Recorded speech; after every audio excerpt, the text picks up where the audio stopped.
Hello students, welcome back in my class. आज की इस क्लास में हम कक्षा 12 की अंग्रेजी की बुक पेनोरमा का चैप्टर पढ़ेंगे, द लास्ट लेसन। और इसके लेखक हैं अल्फोंसे डॉइट, जो कि एक फ्रेंच राइटर हैं। और बहुत ही इमोशनल लेसन है ये। और इससे पहले कि हम इस लेसन को शुरू करें, सबसे बड़ी बात तो ये है कि इस लेसन को सही से समझने के लिए आप पूरा वीडियो देखें और बने रहें मेरे साथ। और यदि आप मेरे नए व्यूअर हैं तो प्लीज़ सब्सक्राइब करें मेरे चैनल को, लाइक करें वीडियोज़ को। Let's begin. I started for school very let that morning. उस सुबह मैं स्कूल के लिए बहुत देरी से रवाना हुआ। And was in great dread of scolding, especially because M. Hamel had said that he would question us on the participles। और मैं बहुत ज़्यादा डरा हुआ था। ड्रेड था, ड्रेड मतलब डरा हुआ। स्कॉल्डिंग फटकारे जाने से।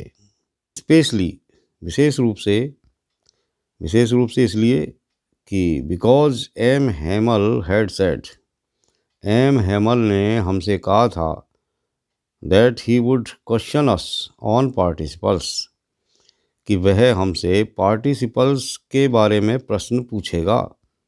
And I did not know the first word about them, और मैं उनके बारे में एक पहला शब्द भी नहीं जानता था। फॉर ए मोमेंट, एक क्षण के लिए, I thought of running away, मैंने भाग जाने का के बारे में सोचा। And spending the day out of doors, और घर से बाहर दिन बिताने का के बारे में सोचा।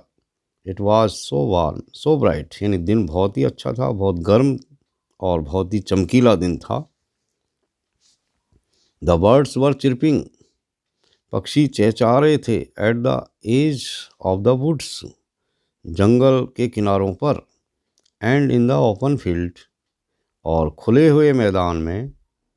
Back of the sawmill, sawmill के पीछे यानी आरा मशीन के पीछे जो खुला हुआ मैदान था, उसके अंदर द प्रसियन सोल्जर्स वर ड्रिलिंग, जो प्रसिया के जो सोल्जर्स थे वो ड्रिलिंग कर रहे थे। यानी प्रसिया मतलब जर्मनी, यानी जर्मनी के जो सिपाही थे वो अभ्यास कर रहे थे।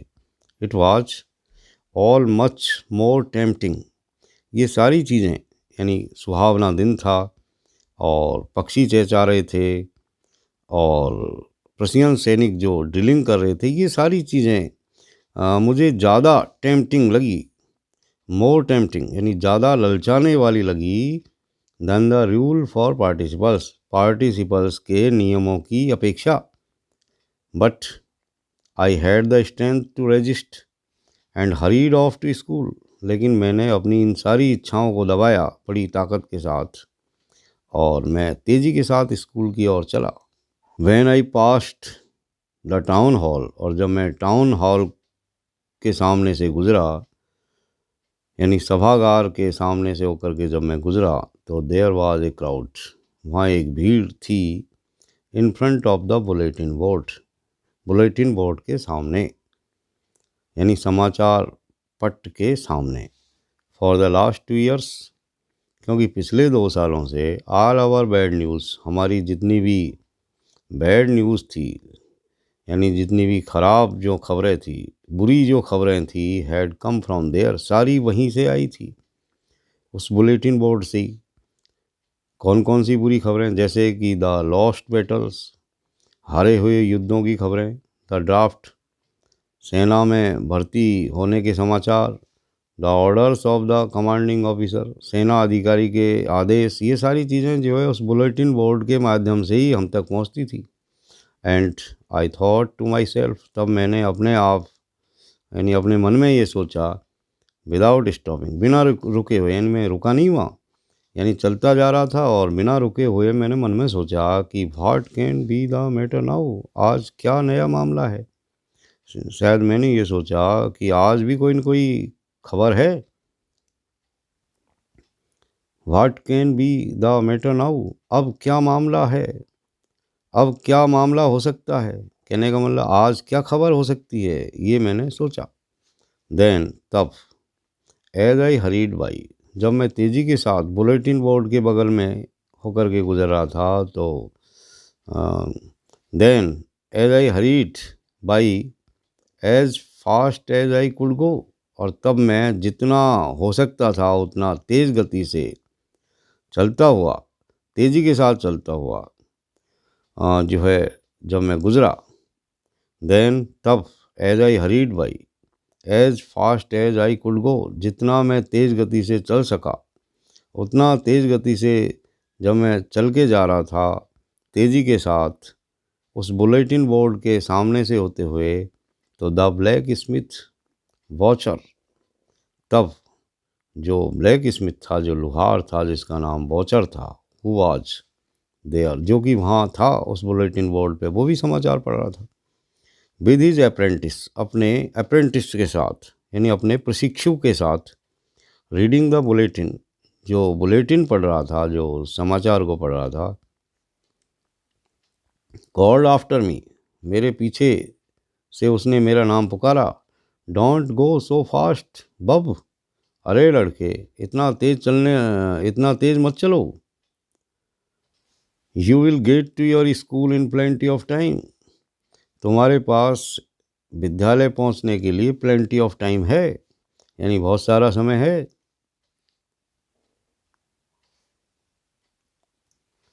आई thought he was making fun of me, मैंने सोचा कि वो मेरा मजाक उड़ा रहा था, फन कर रहा था मेरा।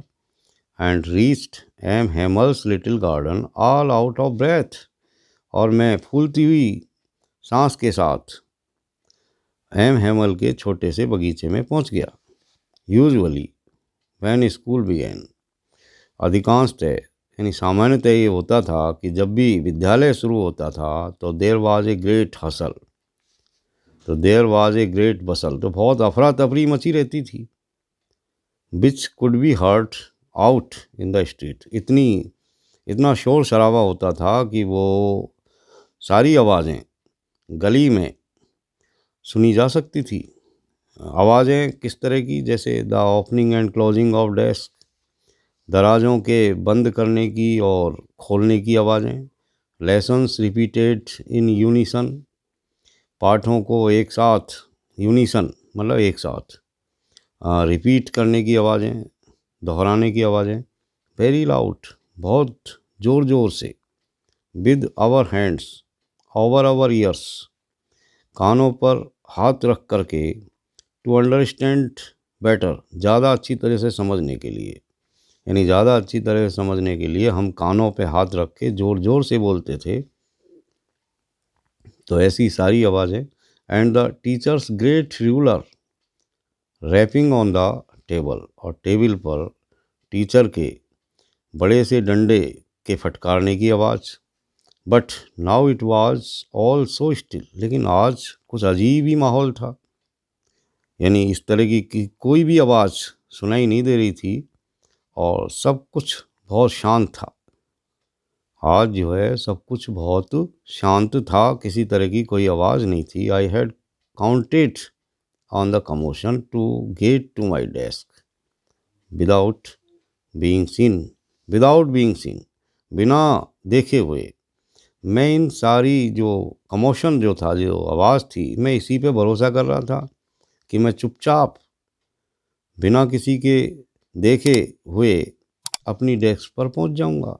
बट ऑफ कोर्स, लेकिन वास्तव में that day everything had to be as quiet as Sunday morning, आज हर चीज़ संडे मॉर्निंग की तरह शांत थी। यानी जो सुबह होती है रविवार की, और जो रविवार की सुबह जो शांति होती है, उसी तरह हर चीज़ शांत थी यहाँ पर।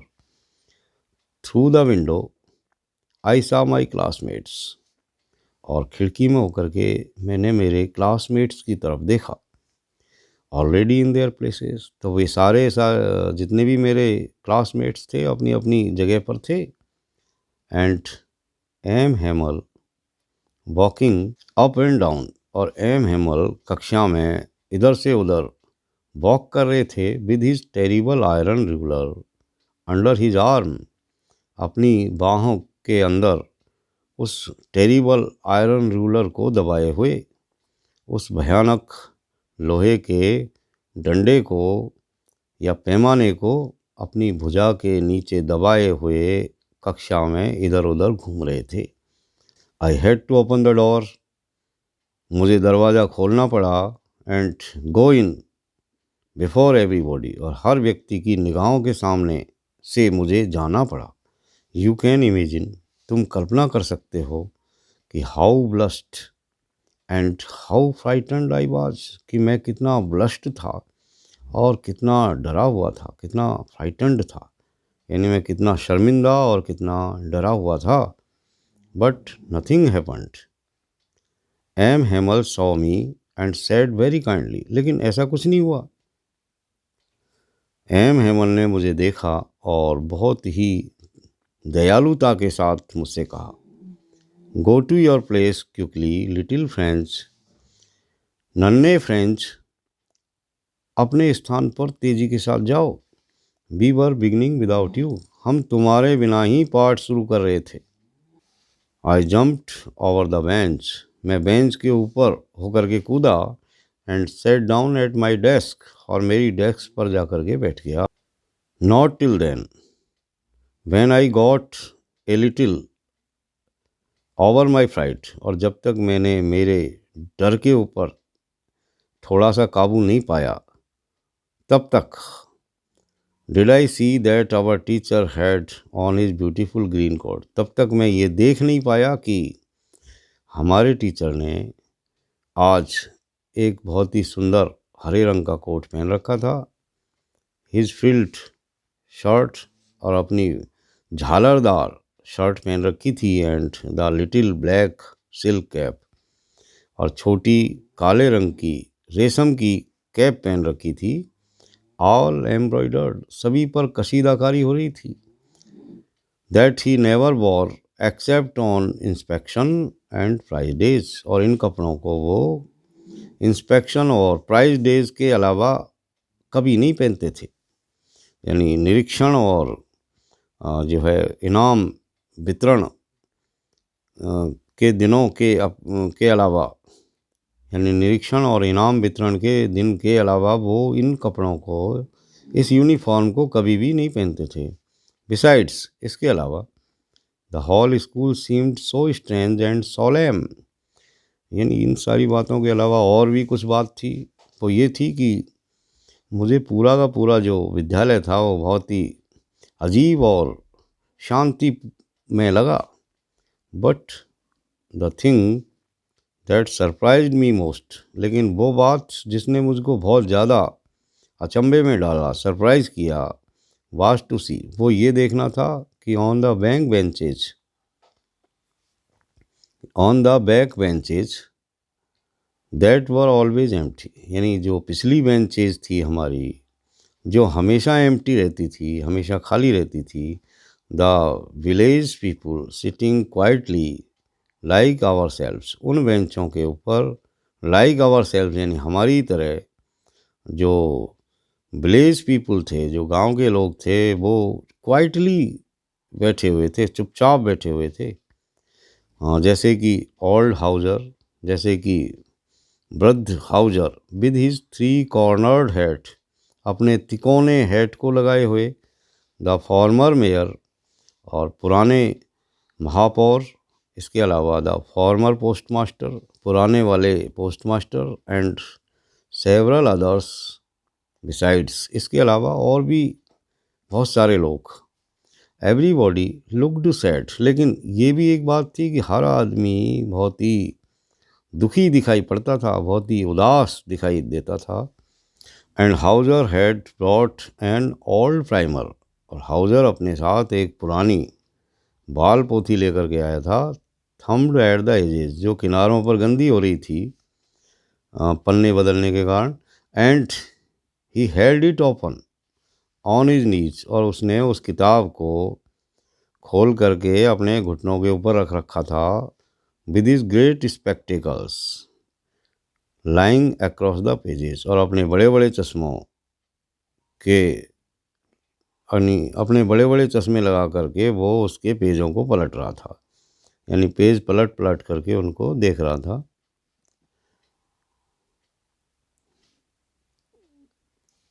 While I was wondering about it all, और जब मैं इन सारी बातों के ऊपर वंडर कर रहा था, आश्चर्य कर रहा था, तब M Hemal mounted his chair, तो हमारे टीचर एम हेमल अपनी चेयर पर माउंट हो गए, मतलब अपनी कुर्सी पर बैठे, and in the same grave and gentle tone which he had used to me, और उसी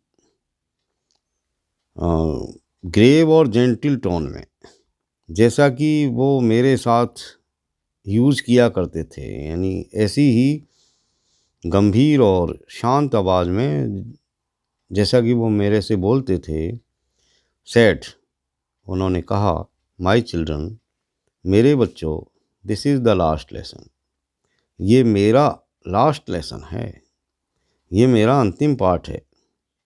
आई शैल गिव यू, जो मैं तुमको पढ़ाऊँगा।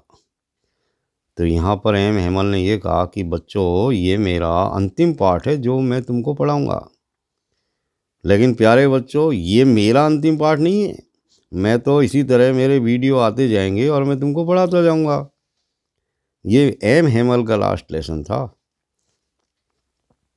The order has come from Berlin to teach only German in the schools of Alsace and Lorraine, यानी Berlin से एक आदेश आया है कि अब अल्सास और लॉरेन के विद्यालयों में सिर्फ जर्मन भाषा ही पढ़ाई जाएगी। The new master comes tomorrow, और जो नया टीचर है वो कल आ जाएगा। This is your last French lesson, और ये तुम्हारा अंतिम फ्रेंच लेसन है, फ्रांसीसी भाषा का पाठ है, ऐसा एम हेमल ने कहा। I want you to be very attentive, मैं चाहता हूँ कि आप बहुत ही शांति के साथ, ध्यान के साथ इसे पढ़ें। What a thunderclap these words were to me, और ये जो शब्द थे एम हेमल के, कि ये हमारा फ्रांसीसी भाषा का अंतिम पाठ था, ये शब्द मेरे दिमाग में बिजली की तरह कड़कड़ाए। ओ द रेचेज, अरे दुष्ट लोगो, that was what they had put up at the town hall, तो यही बात थी जो टाउन हॉल के बुलेटिन बोर्ड के ऊपर टंगी हुई थी। कहने का मतलब यही समाचार उस सभागार के सूचना पट्ट पर लगा हुआ था। माई लास्ट फ्रेंच लेसन, मेरा अंतिम फ्रांसीसी पाठ। भाई, I hardly knew how to write, क्यों भाई, ऐसा क्यों? अभी तो मैंने मुश्किल से लिखना ही सीखा है। आई should never learn any more, अब मैं और आगे नहीं सीख पाऊँगा। आई मस्ट स्टॉप देयर, मुझे यहीं रुकना पड़ेगा। Then oh how sorry I was for not learning my lessons, तब मैंने अपने आप को, मेरे को अपने आप पर खेद हुआ कि मैंने मेरे लेसन याद क्यों नहीं किए थे।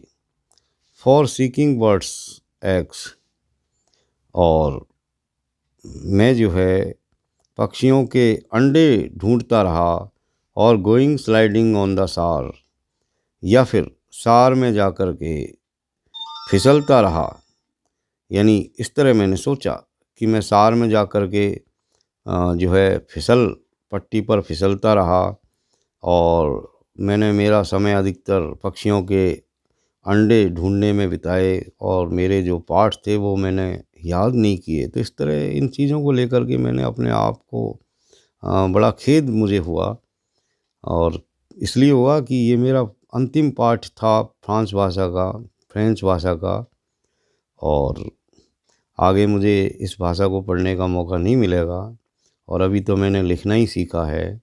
मैं ढंग से पढ़ना भी नहीं जानता। तो इस तरह की बातें उस लिटिल फ्रेंच के दिमाग में आई।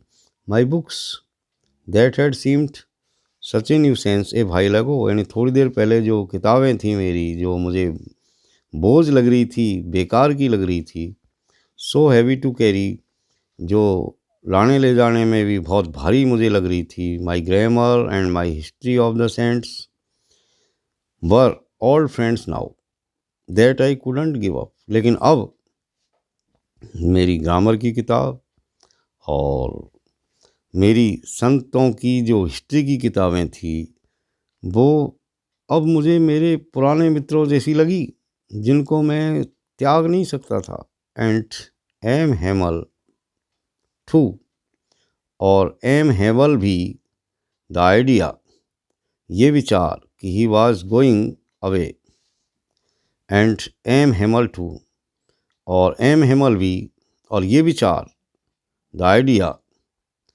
That he was going away, और ये विचार कि अब वो जा रहे थे, I should never see him again, कि मैं अब हमारे टीचर एम हेमल को कभी दोबारा देख नहीं पाऊँगा, made me forget all about his ruler and how cranky he was.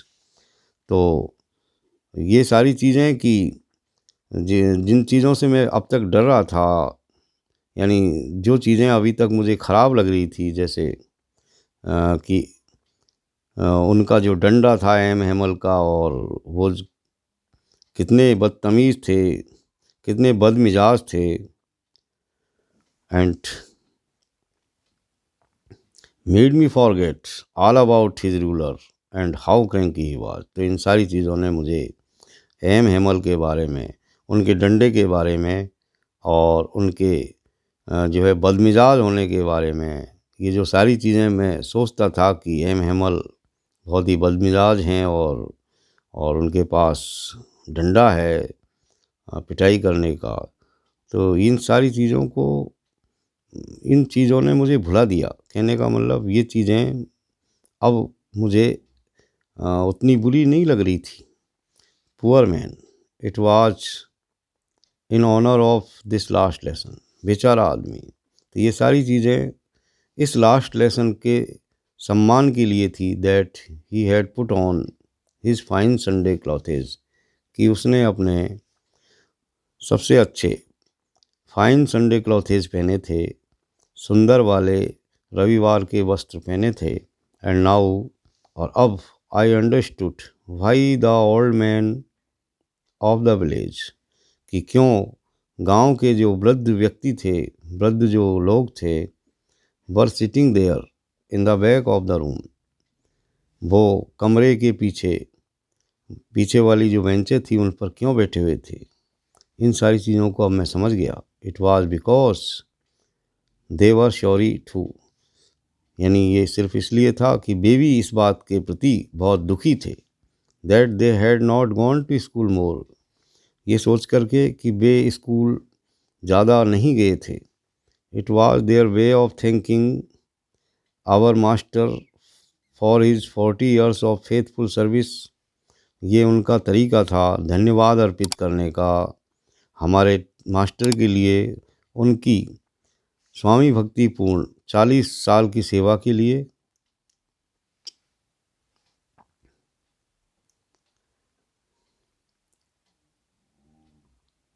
End of showing there respect, और उनका सम्मान दिखाने के लिए, फॉर द कंट्री, देश के लिए, दैट वाज देयर्स नो मोर, जो आगे उनका नहीं रहेगा।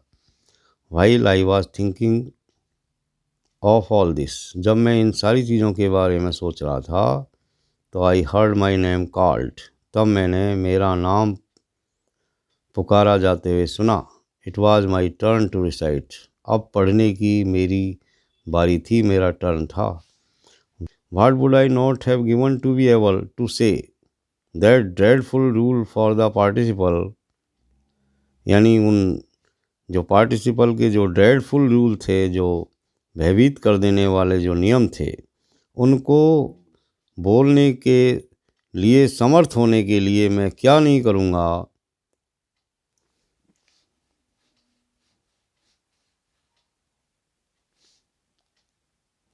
ऑल थ्रू, ठीक ठीक, वेरी लाउड एंड क्लियर, बहुत ही स्पष्ट रूप से, एंड विदाउट वन मिस्टेक, बिना गलती किए हुए, बिना एक भी गलती किए हुए। But I got mixed up on the first words, लेकिन पहले ही शब्दों पर मैं अटक गया, मिक्सड अप हो गया। हालांकि मैं सही सही बोलना चाहता था, लेकिन उन नियमों को बोलते वक्त पहले ही शब्दों पे अटक गया मैं। And stood there holding on to my desk, और मेरी डेस्क को पकड़ करके मैं खड़ा रह गया।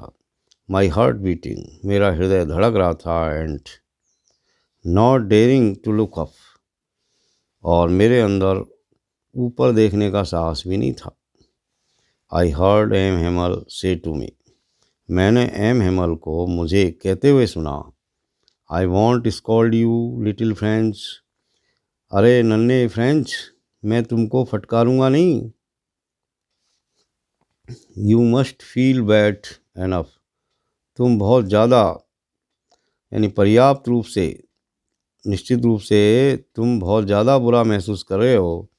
सी हाउ इट इज़, देखो ये कैसे है। Every day we have said to ourselves, हर दिन हम अपने आप से ये कहते हैं कि वाह, I have plenty of time, अरे मेरे पास तो ढेर सारा समय है। I will learn it tomorrow, मैं तो इसको कल याद कर लूँगा। And now you see where we have come out, और अब तुम देखो कि हम कहाँ आ गए हैं। Oh that's the great trouble with Alsace, यही तो समस्या है, यही सबसे बड़ी समस्या है अल्सास के लोगों के साथ। She puts off learning till tomorrow, यानी ये जो हम लोग हैं, जो अल्सास के जो हम नागरिक हैं, हम चीज़ों को कल के लिए डाल देते हैं सीखने को, कि भाई कल सीखेंगे।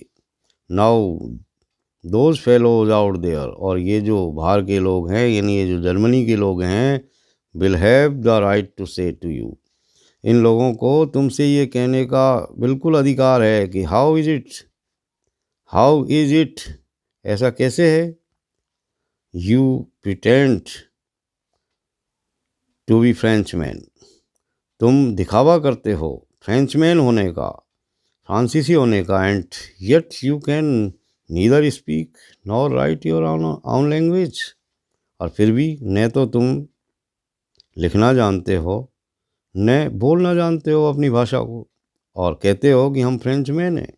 But you are not the worst, poor little French, लेकिन छोटे फ्रेंच, तुम सबसे बड़े दोषी नहीं हो, यानी तुम ही सबसे बड़े इसके दोषी नहीं हो बेटे। We have all a great deal to reproach our self with, हम सभी इसके लिए दोषी हैं, यानी हम सभी अपराधी हैं। Your parents were not anxious enough to have you learn, your parents were not anxious enough to have you learn, तुम्हारे माँ बाप, तुम्हारे पेरेंट्स तुमको पढ़ाने के प्रति ज़्यादा यानी पर्याप्त रूप से चिंतित नहीं थे। दे प्रीफर्ड, वे प्रेफर करते थे to put you to work on a farm और एट द मिल्स, यानी वो तुमको किसी मिल में या किसी खेत पर काम कराना ज़्यादा पसंद करते थे। So as to have a little more money, जिससे कि ज़्यादा और ज़्यादा धन कमाया जाए। एंड आई, और मैं, I have been to blame also, मुझे भी दोष दिया जाना चाहिए, मैं भी दोषी हूँ इसके लिए। Have I not often sent you to water my flowers instead of learning your lessons, क्या प्राय मैं तुमको मेरे फूलों को पानी देने के लिए नहीं भेजता था, बजाय तुम्हारे लेसन्स पढ़ाने के। And when I wanted to go fishing, और जब मैं मछली पकड़ने जाना चाहता था, तो did I not just give you holiday, तो क्या मैंने तुमको छुट्टी नहीं दे दी थी। Then from one thing to another, तब इसी तरह एक के बाद दूसरी बात करते हुए M Hamel went on to talk of the French language, यानी एम हेमल फ्रांसीसी भाषा के बारे में बात करते चले गए।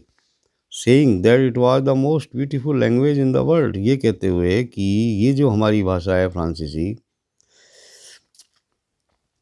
ये संसार की सबसे खूबसूरत भाषा है। The clearest, the most logical, सबसे ज़्यादा क्लियर, स्पष्ट, और सबसे ज़्यादा लॉजिकल मतलब तर्कसंगत। That we must guard it among us, और ये कि हमको हमारी इस भाषा को बचाए रखना है। एंड नेवर फॉरगेट इट, और इसे कभी भूलना नहीं है। Because when people are enslaved, क्योंकि जब लोग गुलाम बन जाते हैं, as long as they hold fast to their language, और जितने समय तक वे अपनी भाषा को अपने साथ रखते हैं, अपने से चिपकाए रखते हैं, बनाए रखते हैं, it is as if they had the key to their prison. तो इसका मतलब ये है कि वे इस भाषा रूपी कुंजी से, प्रिजन की कुंजी को खोल सकते हैं।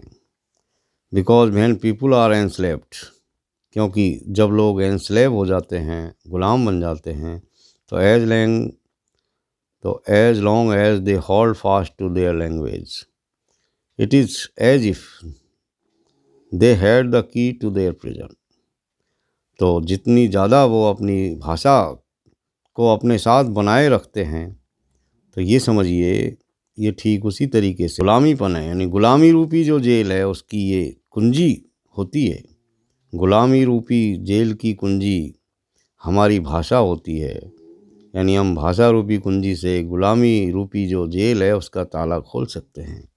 Then he opened a grammar and read us our lesson, तब उन्होंने ग्रामर की किताब खोली और हमको हमारा पाठ पढ़ाया। आई वॉज अमेज्ड टू सी, मुझे ये देख कर के बड़ा अचंभा हुआ कि how well I understood it, कि मैं कितनी अच्छी तरीके से इसे सीखा, कितनी अच्छी तरीके से इसे समझा। All he said seemed too easy, so easy, all he said seemed so easy, so easy. यानी जो कुछ भी हमारे टीचर एम हेमल ने हमें पढ़ाया वो मुझे बहुत ही आसान लगा। I think too that I had never listened so carefully, मैंने ये भी सोचा कि मैंने इतनी केयरफुली कभी सुना ही नहीं था। कहने का मतलब किसी भी चीज़ को सीखने के लिए केयरफुली आपको लिसन करना पड़ेगा, बड़ी सावधानी के साथ, ध्यान के साथ आपको सुनना चाहिए। यानी सुनना ही समझना, समझने के लिए ध्यान से सुनना बहुत ज़रूरी होता है। तो प्यारे बच्चों, आप भी ध्यान के साथ सुने और समझें। And that he had never explained everything with so much patience. इसके अलावा एक बात ये भी थी कि आज से पहले उन्होंने इतने धैर्य के साथ, इतने पेशेंस के साथ हर चीज़ को समझाया नहीं था। It seemed almost as if the poor man wanted to give us all he knew before going away. ऐसा दिखाई पड़ता था कि जाने से पहले ये बेचारा आदमी हमको सारी चीज़ें दे देना चाहता था। यानी जो कुछ भी वो जानता था वो सारी चीज़ें हमको सिखा देना चाहता था। And to put it all into our heads at one stroke, और ऐसा लगता था कि वो एक ही झटके में सारी की सारी बातें हमारे दिमाग के अंदर डाल देना चाहते हों। तो dear students, that's all for today. See you again in next video. Till then keep watching my videos. Thank you very much.